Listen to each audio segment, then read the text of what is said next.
So I had a conversation with someone in this room a few weeks ago. Anonymously. And it was about sitting at the table. And how do you sit at the table around all these people? So that was too hard to answer. I've been looking at that for a long time. So the question is, how do you enter a monastic life or a religious life or life in a community and maybe make friends with yourself? Maybe that's the more accurate question. And so that's a very long answer. I was thinking about all the different things that, we're so complex people. So I wanted to just pick one sliver of something in particular for a friend who's helped me.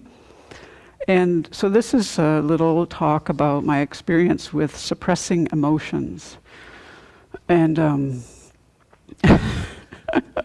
so here's where it starts. That's why I know how to do this and not have it sound like a textbook.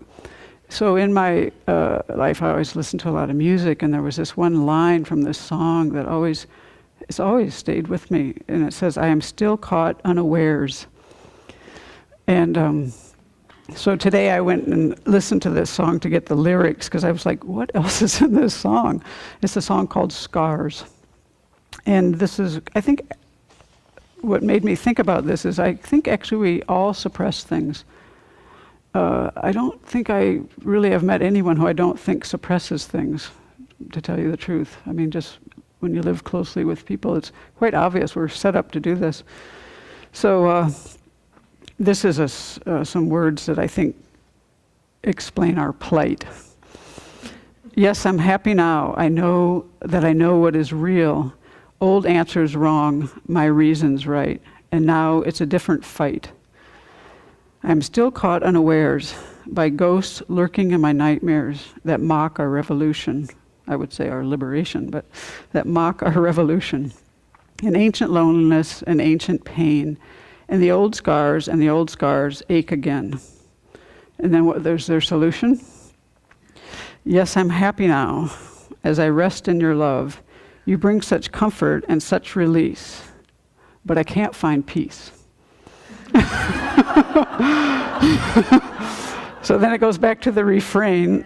I'm still caught unawares. That was the part that always stayed with me.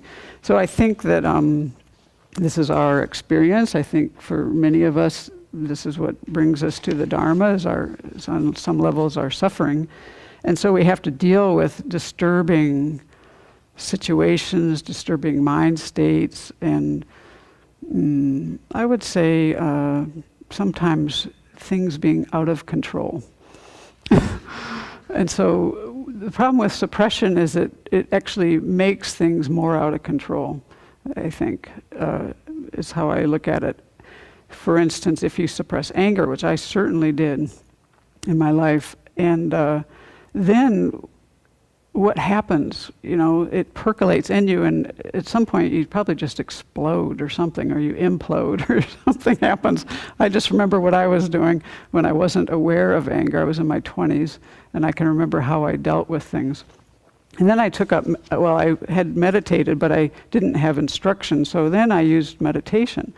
And this is kind of my topic, meditation is very helpful.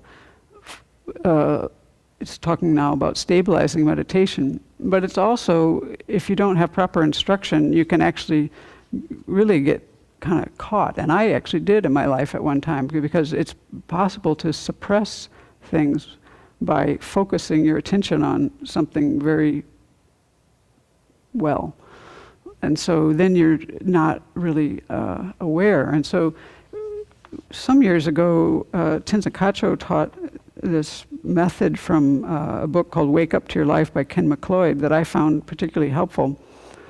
I don't want to explain the whole thing, but it does he is talking about our reactive emotions. And it's like you can kind of easily see in people who never slow down, let's put it that way. I don't even say necessarily meditate, but people who never slow down, you usually, when something happens, you kind of can go one of two directions. You either express it or you repress it, what's going on inside. You can just bottle it up, or you can just like, and so there's really a third option here, and that is having attention, having awareness. And so this exercise was one where you would do breathing meditation for 10 minutes and then usually I would take a disturbing situation and I would just say, what's there? And I would just allow myself to explore, and then you're supposed to do breathing meditation for 10 minutes. My mind was not controlled. I couldn't do that. Everything was happening in every part.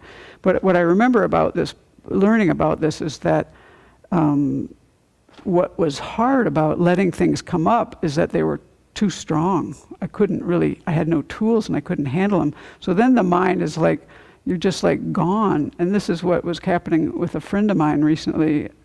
So he's taken up stabilizing meditation. So I wanted to kind of put out this little warning, that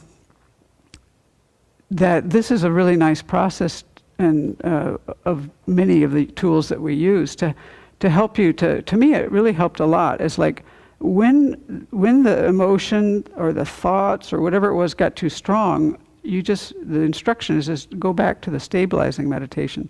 So you're kind of floating in and out of keeping your mind more stable, essentially. If you don't allow yourself, I'll say it how Kim McLeod says it. Two common mistakes occur. You only focus on the emotion, and boom, all this momentum makes you increase your reactivity and your reaction. Or you go the other way and you exclude the emotion and you only focus on the breath, and then you repress things. And that is really what I experienced in doing this meditation. And then I learned how to kind of like control this more, like allow a certain amount of what it was in, so then I could work with it. Because if my mind was too far, if everything was too strong in my mind, I couldn't really work with anything. But if I went the other way, then I didn't have the information to even work with. So it was like finding this middle place. And I thought, for me, this was a great tool. I'd have to say over the years, I've decided it's limited in a lot of ways, but it's like one piece that I think really helps me a lot. And I feel like I do this kind of naturally now without this process.